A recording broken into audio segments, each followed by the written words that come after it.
오늘 우리에게 주신 하나님의 말씀은 사도행전 21장 7절부터 14절 말씀입니다. 사도행전 21장 7절부터 14절 말씀, 신약성경 224면에 있습니다. 제가 한 절 읽고 여러분들이 한 절 읽는 교독임을 주르겠습니다. 두루를 떠나 항해를 다 마치고 돌레마리에 이르러 형제들에게 안부를 묻고 그들과 함께 하루를 있다가 이튿날 떠나 바이사라에 이르러 일곱 지체를 하나니 전도자 빌립의 집에 들어가서 머무르니라. 그에게 딸 넷이 있으니 처녀로 대언하는 자라. 여러 날 머물러 있더니 아가도라는 한 선지자가 때로 쫓아내더라. 우리에게 와서 바울의 띠를 가져다가 자기 수족을 잡아내고 말하기를 성령이 말씀하시되 예루살렘에서 유대인들이 이같이 이 띠 인자를 결박하여 이방인의 손에 넘겨주리라 하거늘 우리가 그 말을 듣고 그곳 사람들과 더불어 바울에게 예루살렘으로 올라가자 하니 바울이 대답하되 여러분이 어찌하여 울어 내 마음을 상하게 하느냐. 나는 주 예수의 이름을 위하여 결박당할 뿐 아니라 예루살렘에서 죽을 것도 각오하였노라 하니 그가 하나님을 믿지 아니하므로 우리가 진실대로 이루어지리라 하고 그쳤습니다. 아멘. 우리 요셉 우리 학생이 나와서 축주하겠습니다.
혼자 이렇게 하기가 쉽지 않은데 우리 이것을 너무 잘했습니다. 우리 다시 한번 우리 격려해 박수합니다. 예배에 참여한 여러분에게 하나님의 은혜와 축복이 함께 하실 줄로 믿습니다. 온라인으로 예배드리는 우리 성도들에게도 동일한 의미가 있을 줄로 믿습니다. 오늘 우리가 말씀을 나누고자 하는 제목은 바울의 전도여행이라는 내용으로 말씀을 나눌 때에 큰 은혜 받으시길 주님 이름으로 축복합니다. 우리가 사도행전은 예수님의 부활 승천 이후에 복음이 어떻게 전파되었는지를 설명해 주는 책입니다. 한마디로 사도들에 의해서 복음이 온 세상으로 전파되었다는 이야기입니다. 그래서 책 제목을 뭐라고 이야기하죠? 사도행전이다 이렇게 이야기할 것입니다. 사도들이 어떻게 복음을 전했는가 거기에 대해서 기록된 말씀이라는 겁니다. 누가는 이 이야기를 예수님의 예언과 그 예언이 이루어지는 과정으로 풀어갑니다. 사도행전 1장 8절을 보면 예수님께서 이렇게 예언하셨습니다. 우리 한 목소리 읽겠습니다. 시작. 오직 성령이 너희에게 임하시면 너희가 복음을 받고 예루살렘과 온 유대와 사마리아와 땅끝까지 이르러 내 증인이 되리라. 아멘. 이 예언대로 성령이 임하셨습니다. 그리고 사도들이 성령의 충만함을 받았습니다. 이제 사도들이 성령의 인도를 따라서 예루살렘에서 유대 지역으로 그리고 사마리아와 땅끝까지 복음을 전파하게 되었다는 겁니다. 이것이 그대로 이루어졌습니다. 이렇게 사도행전은 복음이 예루살렘에서 땅끝까지 전해지는 이야기이기 때문에 많은 부분이 여행 이야기인 아니면 기행문학이라고 이야기할 수 있습니다. 대표적인 예로 사도행전 14장부터 마지막 28장까지의 말씀을 우리가 살펴보면 이것은 모두가 다 누구에 대한 이야기냐면 사도 바울이 복음을 전했던 이야기로 구성되어 있습니다. 1차, 2차, 3차 전도 여행을 했고 그리고 마지막으로 로마로의 여행 이야기가 여기에 나와 있습니다. 그러니까 기행문학이라고 이야기할 수 있어요. 한마디로 말하면 전도 여행을 따는 것입니다. 우리가 TV 프로그램 가운데 KBS에 보면 걸어서 세계 속으로라고 하는 그런 프로그램이 있습니다. 이 프로그램은 어떤 것이냐면 이제 여행 전문 교양 프로그램입니다. 한 사람이 이제 외국의 특정 지역을 여행을 합니다. 멋진 경치도 구경하고 또 그 지역의 음식도 먹어보고 그리고 사람들을 만나서 대화도 나누고 그리고 갖가지 체험을 하면서 시청자들에게 자기가 겪었던 것들을 이제 소개하는 그런 프로그램입니다. 저는 가끔 이 프로그램을 보면서 저도 저기에 좀 가봤으면 좋겠다 그런 마음을 이제 간접적으로 해봅니다. 그리고 참 멋진 곳이구나. 나도 저곳에 가서 또 사람들과 대화도 나눠보고 또 음식도 먹어보고 그랬으면 좋겠다는 생각을 가질 때가 있습니다. 사도행전도 마찬가지입니다. 특히 바울의 전도 여행 이야기는 바울이 성령의 인도를 따라서 여행하며 체험한 이야기를 기록한 책입니다. 여기서 저자인 누가는 마치 이 TV 프로그램의 카메라 감독처럼 자기를 드러내지 않고 바울의 전도 여행 이야기를 써내려가고 있다는 겁니다. 그래서 우리는 사도행전을 읽으며 바울과 함께 전도 여행에 참여하고 있는 것처럼 느끼게 된다는 겁니다. 그리고 벌어지는 이 사건 속에서 영적 체험을 공유하면서 많은 도전과 교훈을 받고 있다는 겁니다. 여러분 사도행전을 우리가 살펴보면서 그저 이제 사도 바울이 전도 여행을 했나 보다 이렇게 생각하지 마시고 나도 그렇게 전도 여행에 참여하고 있다는 이 마음을 갖고 이 사도행전을 읽어 나가시기를 주님의 이름으로 축복합니다. 오늘 본문은 사도 바울의 3차 전도 여행 때 있었던 이야기입니다. 바울은 나이 약 52세가 되었다. 그때에 이제 이 여행을 떠납니다. 타성교회인 안디옥 교회를 떠나서 1차와 또 2차 전도 여행 때 세워진 교회들을 두루 이제 살펴보고 에베소에 머물면서 3년간의 이 사역을 펼쳐나갑니다. 그리고 예루살렘을 향해서 여행을 이어가고 있습니다. 이 3차 전도 여행은 무려 몇 년 동안 이루어지냐면 5년 동안 이루어집니다. 이동 거리만 5,000km 정도 이렇게 된다고 이야기합니다. 그만큼 이 전도여행 동안에 많은 지역을 돌아보면서 이 전도여행을 하고 있었다는 겁니다. 참 길고도 머나면 여행이었습니다. 본문은 이 3차 전도여행의 마지막 부분의 그런 내용입니다. 밀레도라는 곳에서 3년 동안 동역하던 에베소 교회 장로들과 이별을 하고 이제 배를 타고 출발을 합니다. 고스, 로도, 두로, 돌레마이를 거쳐서 예루살렘의 관문 항구인 가이사랴까지 여행하며 겪었던 이야기를 기록해 놓고 있습니다. 이 본문의 이 여행의 목적지가 어디냐면 바로 예루살렘입니다. 그러니까 본문 이야기는 예루살렘으로의 여행 이야기라고 할 수 있습니다. 그런데 이야기 내용을 자세히 살펴보면 누가복음에 나오는 예수님의 예루살렘 여행 이야기와 좀 내용이 비슷한 경우가 있습니다. 우선 예루살렘으로 가기로 결심한 내용이 여기에 나와 있습니다. 누가복음 9장 51절을 보면 이렇게 기록하고 있습니다. 우리 한 목소리 읽겠습니다. 시작. 예수께서 승천하신 지하의 자는 예루살렘을 향하여 올라가기로 굳게 결심하시고 이제 예수님께서 어떻게 하는 겁니까? 이 땅의 사역을 마무리할 때가 되었습니다.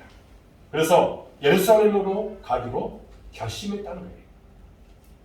그런데 이제 사도행전 19장 21절을 보면 이렇게 기록하고 있습니다. 우리 한 번 더 읽겠습니다. 시작. 이 일이 있은 후에 바울이 마게도니아와 아가야를 거쳐 예루살렘에 가기로 작정합니다. 그러니까 어떤 일을 이야기하고 있습니까? 사도 바울도 역시 마찬가지로 어디로 가고 있는 거예요? 지금 예루살렘을 향해서 가고 있다는 겁니다. 그러니까 예수님이 사역의 마무리를 지으면서 예루살렘으로 올라간 것처럼 사도 바울도 지금 어디를 향해서 가고 있다는 거예요? 예루살렘으로 올라가고 있다는 겁니다. 바울도 예루살렘으로 가기로 작정했다는 겁니다. 그런데 예루살렘으로 가서 고난을 받을 것을 알고도 간 것도 여러분 닮았다는 겁니다. 누가복음 18장 31절을 보면 이렇게 기록하고 있습니다. 우리 한 번 더 읽겠습니다. 시작. 예수께서 열둘째를 보내시고 이르시되 보라 우리가 예루살렘으로 올라가니 선지자들을 통하여 기록된 모든 것이 인자에게 일어나리라.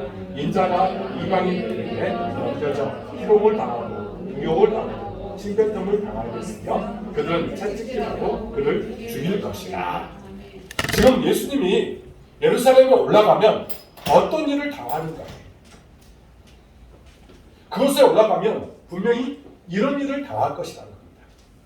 이방인들에게 넘겨져 희롱을 당하고 또 능욕을 당하고 침뱉음을 당하고 그리고 채찍질을 당하고 그리고 마침내는 죽임을 당할 것이다.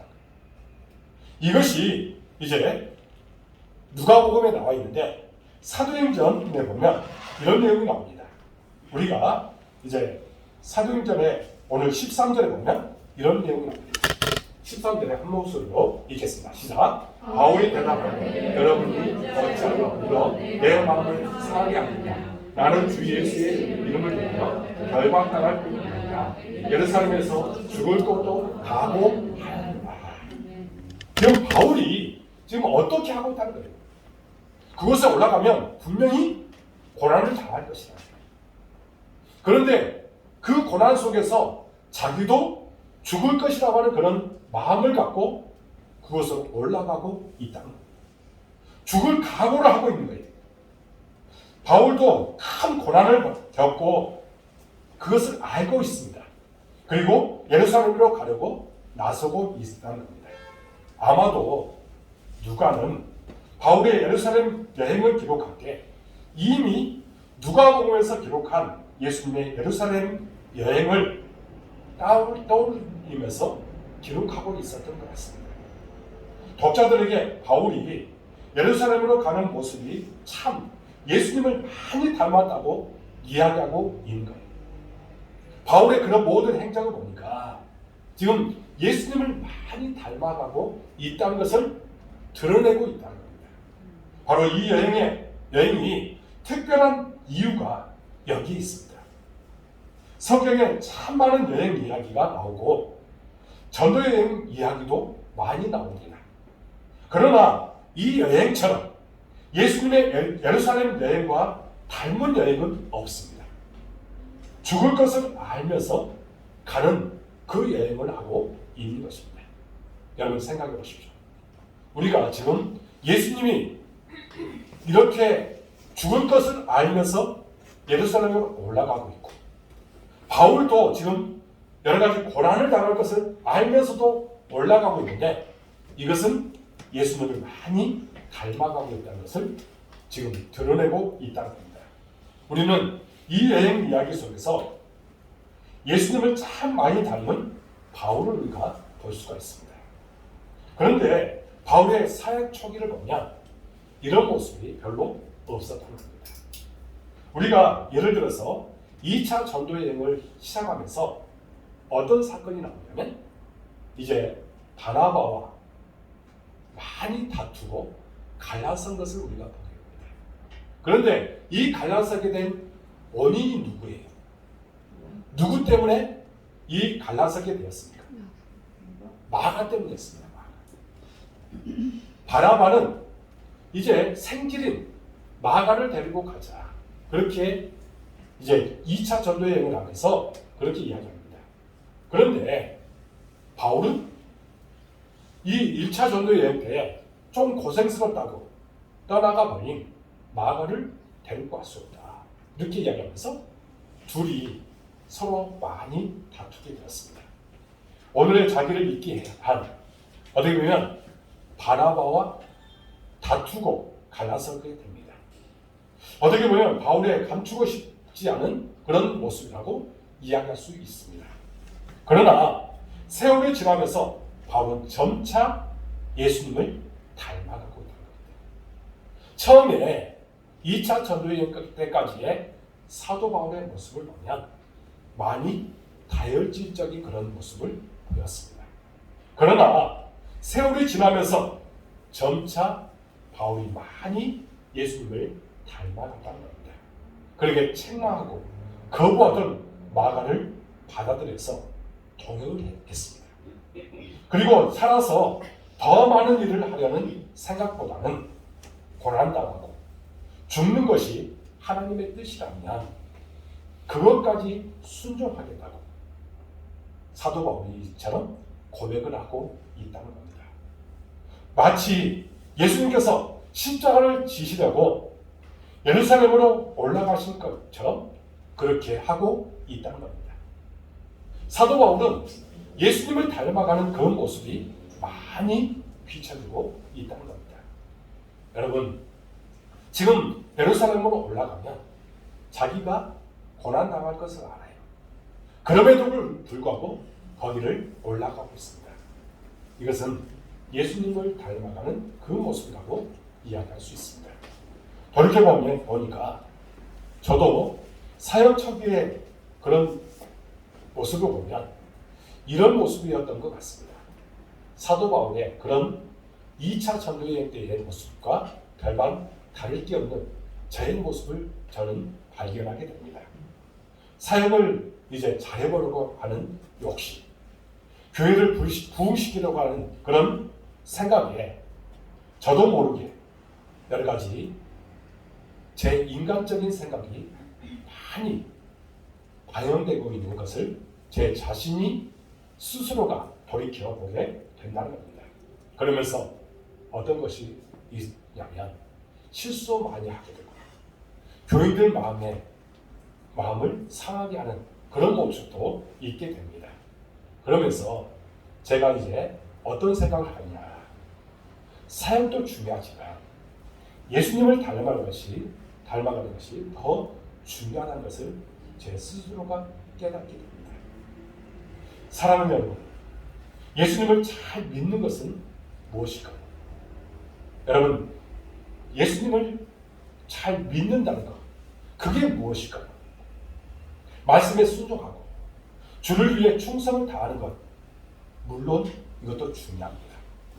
그리고 믿음으로 기도해서 풍성한 기도의 응답을 받는 것, 당연히 이것도 중요합니다.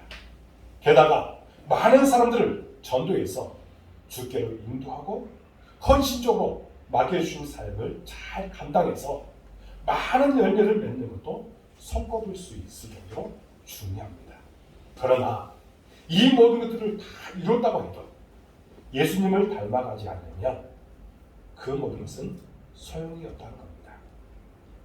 그래서 우리가 중요시 여겨야 될 것이 뭐냐? 바로 예수님을 닮아가는 것입니다. 한번 따라하겠습니다. 예수님을 닮아가는 것. 여러분, 예수님을 잘 믿는 것이라는 것은 바로 예수님을 닮아가는 것입니다. 물론 우리가 사역을 잘하는 것, 그리고 폭발적인 부흥을 일으키는 것, 이것도 중요해요. 그러나 이것보다 더 중요한 것은 제가 생각해보니까 우리 모두가 다 예수님을 닮아가는 것이 더 중요하다는 것을 제 스스로가 깨닫게 된다는 겁니다. 여러분들 모두가 다 예수님을 잘 닮아가는 여러분들의 모든 모습이 되어지기를 주님의 이름으로 축복합니다. 우리가 정말 중요시 여겨야 될 것은 예수님을 닮아가는 것입니다. 우리에게서 예수님의 냄새가 나고 예수님을 닮은 모습이 보여야 한다는 것입니다. 여러분 모두 예수님을 닮아가서 주님께서 원하시는 모습으로 나아가시길 주님의 이름으로 축복합니다. 저는 여러분들이 물론 예수님의 사역을 잘 해서 많은 열매 맺는 것도 중요합니다. 그러나 그것보다 더 중요한 것은 예수님을 닮아가는 그것이 더 중요함을 우리가 깨닫고 사도 바울처럼 이렇게 행하는 여러분들의 모든 모습이 되어지기를 주님의 이름으로 축복합니다. 그리고 오늘 우리가 보지 않았지만 4절을 보면 우리가 잘 분별해 봐야 할 말씀이 나옵니다. 오늘 4절 말씀을 한 목소리로 읽겠습니다. 시작. 제자들은 거기서 이레를 보니 그 제자들이 성령의 감동으로 바울과 예루살렘에 들어가지 말라 하더라. 아멘. 여러분 이 말씀을 잘 살펴볼 필요가 있습니다. 바울이 두로에 갔을 때 예수님을 믿는 사람들을 만났습니다. 그리고 그들과 한 주 동안 함께하면서 영적인 교제를 나누었습니다. 그런데 이들은 모두가 다 성령에 충만한 사람들이었습니다. 그들이 바울을 위해서 기도하는 중에 어떤 것을 그들이 이제 받게 됐냐면 성령의 감동을 받고 예루살렘에 가지 말라는 거예요. 성령의 감동을 받았습니다. 분명히 사도 바울이 거기 가면 많은 고난을 받게 될 것이다. 이것을 그들이 알게 되어서 사도 바울도 예루살렘에 들어가지 말라 권합니다. 문제는 바울이 이 권면을 듣지 않고 예루살렘을 향해서 여행을 계속했다는 거예요. 그래서 바울이 성령의 감동으로 한 권면을 어긴 것이 됐고 또 자칫 성령의 지시를 어긴 것이라고 오해할 수 있는 그런 여지가 있습니다. 또 비슷한 사건이 나옵니다. 가이사랴에서 있었던 일입니다. 바울이 두로를 떠나 돌레마이를 거쳐서 가이사랴에 도착했습니다. 거기서 7집사 중 하나인 빌립의 집에서 여러 날을 머물고 있었습니다. 그때 아가보라는 선지자가 찾아옵니다. 그리고 바울이 예루살렘에서 유대인들에게 체포되고 로마 군인들에게 넘겨질 것이라고 예언을 합니다. 아가보라는 사람이 예언을 해요. 그 말을 듣고 있던 사람들이, 그리고 바울과 함께 여행을 하던 일에 그 중에서도 누가, 지금 여기 사도행전을 썼던 누가도 예루살렘으로 가지 말라고 권면을 합니다. 거기에 많은 사람들, 아가보까지도, 그리고 이 기록을 하고 있는 바울까지, 누가도 바울대로 예루살렘으로 올라가지 말라고 권면을 합니다. 그런데 바울은 그들의 말을 듣지 않고 결국 예루살렘으로 올라갔습니다. 잘못하면 바울이 예언을 무시한 것처럼 여길 수 있습니다. 그리고 기도하는 성령의 공동체의 권면을 저버린 것처럼 보이기도 합니다. 소통할 줄 모르고, 그리고 자기만 옳다고 생각하는 고집불통이라고 생각할 수도 있습니다. 그러면 어떻게 된 것일까요? 바울은 그 누구보다도 성령이 충만해서 성령의 인도를 받고 있는 사람입니다. 자신이 성령의 인도를 따라 지금 예루살렘으로 가고 있는 것입니다. 그런데 두로에서 성령의 감동을 받은 사람들, 그리고 가이사랴에서 예언을 받은 사람들, 그들이 만류하는 소리를 듣게 됐습니다. 이때 기도하면서 하나님께 물었을 것입니다. 여러분, 우리가 이것이 중요합니다.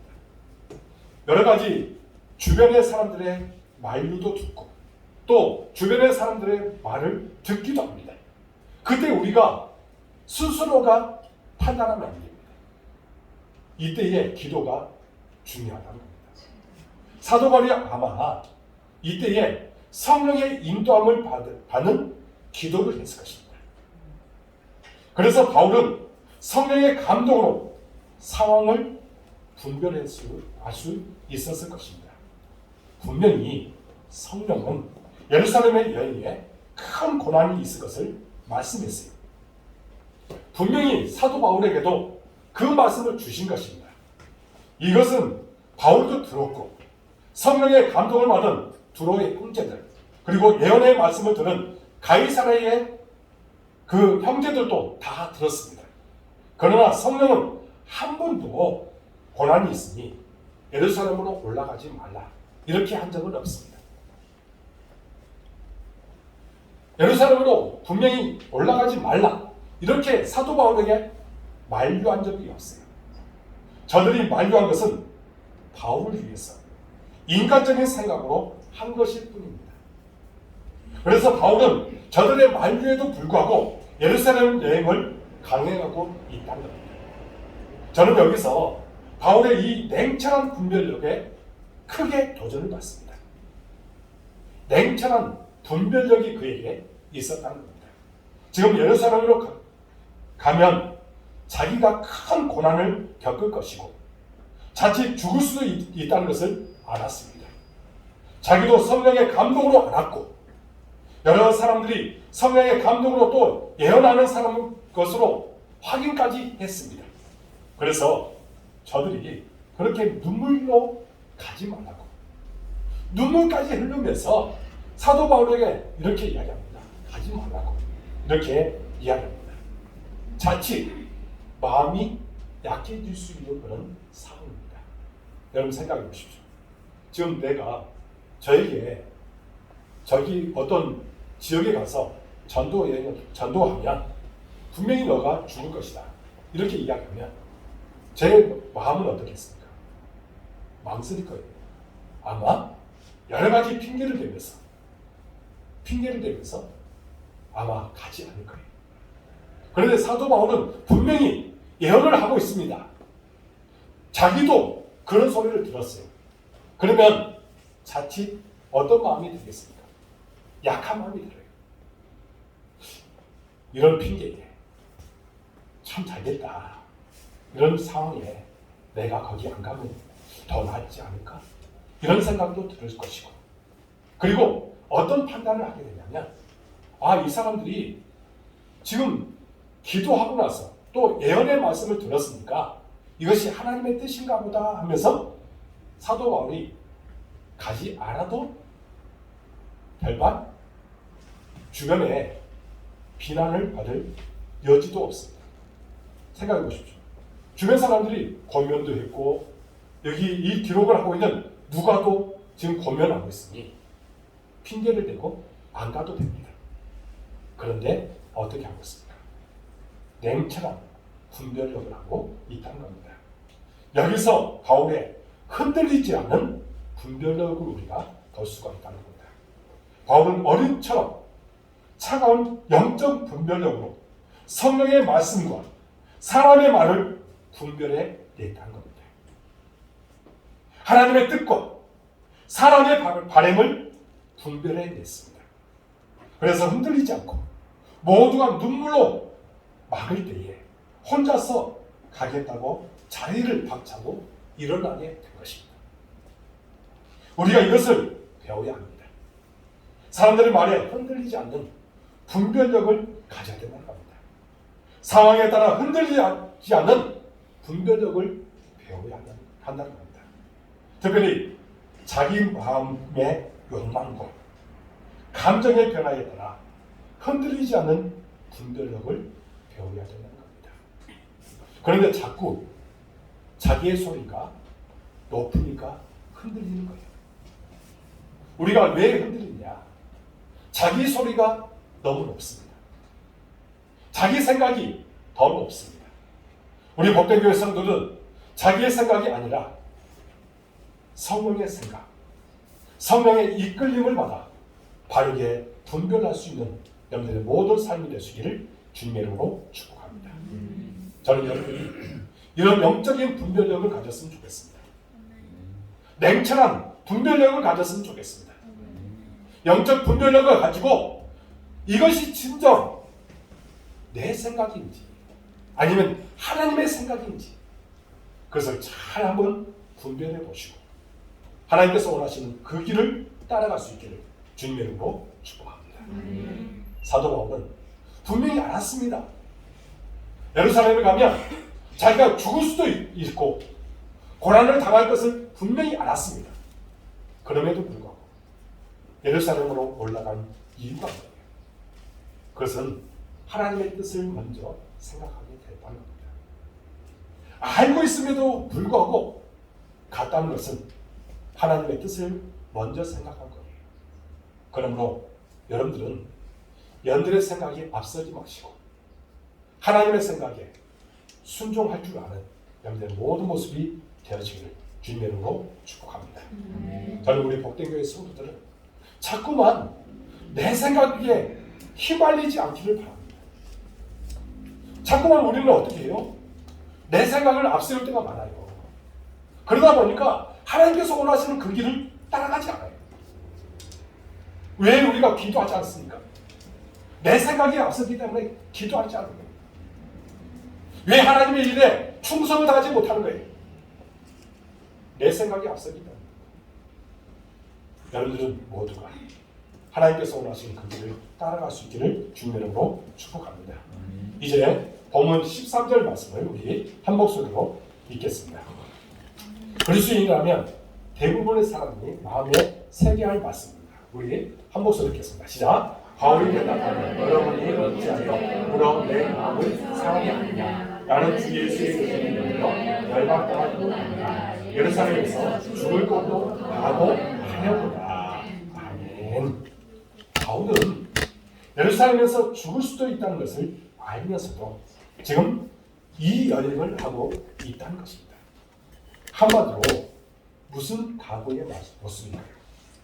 일사각오의 모습이라고 합니다. 일사각오의 모습. 따라하겠습니다. 일사각오의 모습. 여러분, 일사각오의 그 마음을 갖고 이렇게 행하고 있다는 겁니다. 여러분, 트롯 가요 중에 간장의 미아리 고개 여러분들 아시죠? 단장의 미안 고개. 가사가 이렇게 시작합니다. 미안이 눈물 고개. 이미 넘던 이별 고개. 화양연기 앞을 가려 눈못 뜨고 헤매일 때 당신은 첫사줄로 두 손 꽁꽁 묶인 채 뒤돌아보고 또 돌아보고 맨발로 천내 정령 끌려가신 이 고개야. 이 노래는 6.25 때 이제 인민군의 그 포로로 끌려가고 있는 님을 생각하면서 남편을 생각하면서 여인이 부른 노래입니다. 한마는 그 마음을 품고 노래한 것이에요. 이번에 끌려가서 죽을 수도 있다는 것을 알기에 이렇게 비통하게 노래하고 있는 것입니다. 그렇습니다. 대부분 죽을 줄 알며 가는 여행은 이렇게 끌려가는 여행입니다. 그렇죠? 끌려가는 여행이에요. 그러나 본문의 바울은 어떤 여행이라고 할 수 있습니까? 끌려가는 여행이 아니라 자발적으로 하는 여행이라는 겁니다. 여러분 모두가 말려도 뿌리치면서 이 여행을 하려고 하고 있다는 겁니다. 도대체 바울은 왜 이런 여행을 하고 있는 것일까요? 왜 이런 여행을 하고 있는 것일까요? 바울이 이 질문에 대한 답을 이미 밝힌 바가 있습니다. 사도행전 20장 22절을 보면 바울이 이렇게 말하고 있습니다. 우리 한 목소리를 듣습니다. 이제 나는 성령의 예루살렘으로 가는데 아멘. 자신은 성령에 매여 예루살렘으로 간다는 것입니다. 바로 이것입니다. 다른 사람들은 죽을 줄 알며 가는 여행을 포송주례 그리고 철사주례 수갑을 차며 그렇게 가고 있지만 여러분 바울은 성령에 매여 지금 그곳으로 가고 있는 것입니다. 따라하겠습니다. 성령에 매여. 다른 사람들은 억지로 피하고 싶은 마음으로 이 여행을 하고 있지만 바울은 자발적으로 감사하면서 그 길을 걸어가고 있다는 겁니다. 그러면 하나님께서는 이런 일사각오의 자세를 통해서 우리에게 무엇을 말씀하고 계실까요? 평안한 일상 속에서 신앙생활하는 우리는 그저 위인전을 보는 것처럼 착각할 수도 있습니다.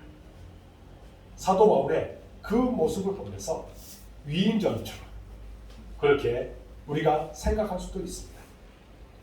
여러분, 그러나 우리는 여기서 무엇을 배워야 할까요? 성경을 자세히 살펴보면 바울은 이 예루살렘 여행에서만 일사각오의 자세를 보인 것이 아니라는 겁니다.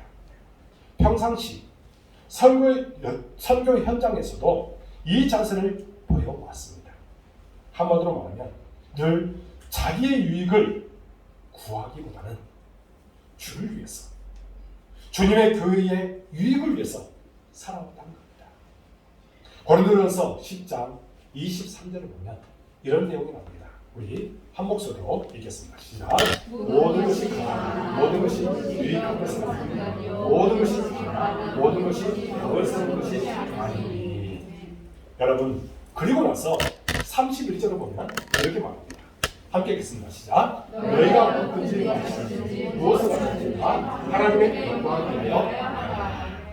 여러분 바울은 이 말씀대로 평상시 먹고 마시는 일에서도 자기의 뜻을 꺾고 하나님의 영광을 앞세우는 삶을 살는 겁니다.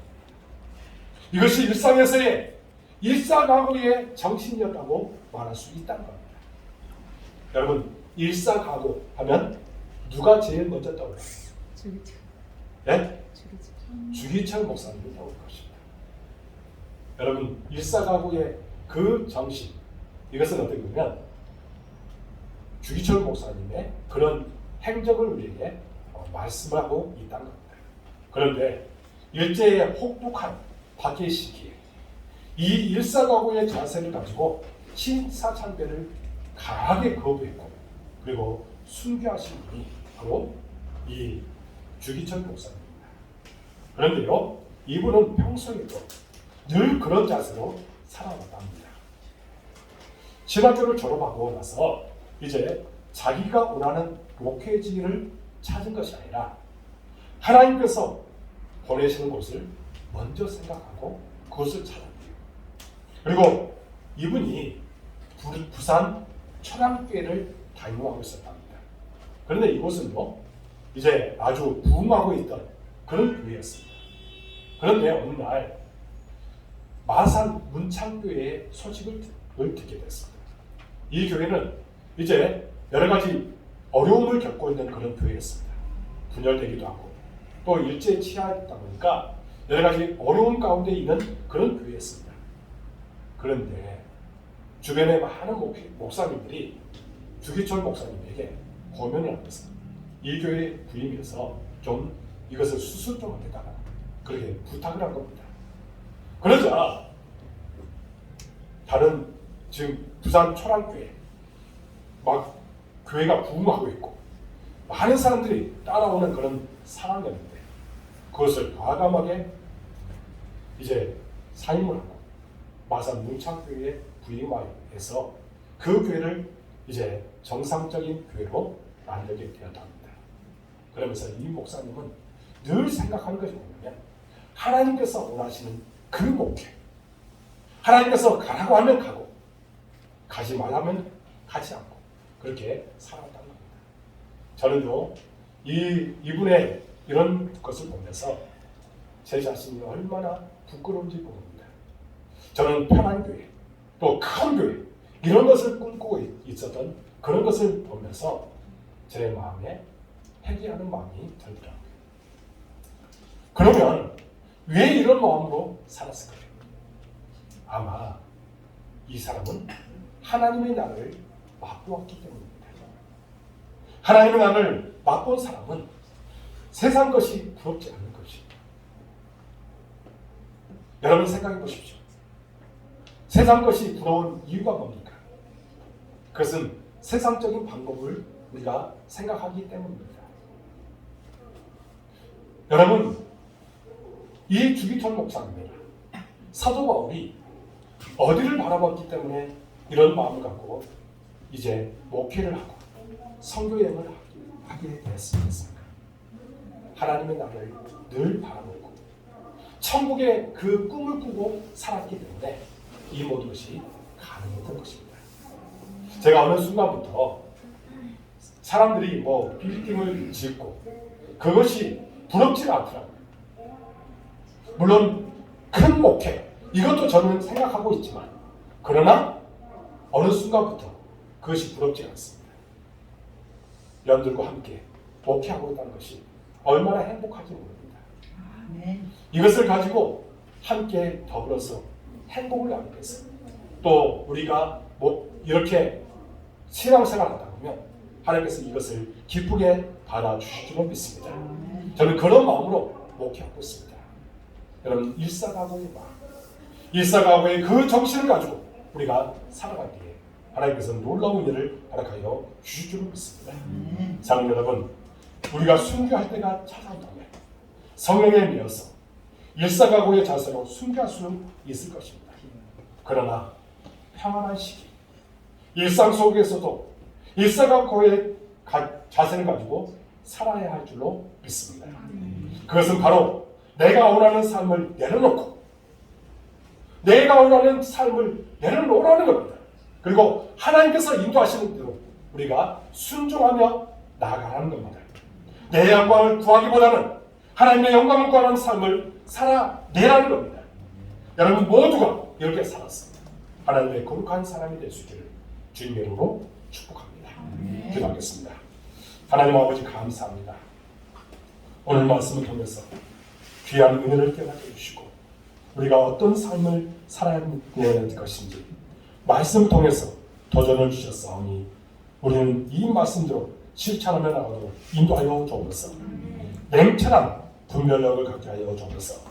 예수님을 닮아가는 삶을 사도록 인도하여 주옵소서.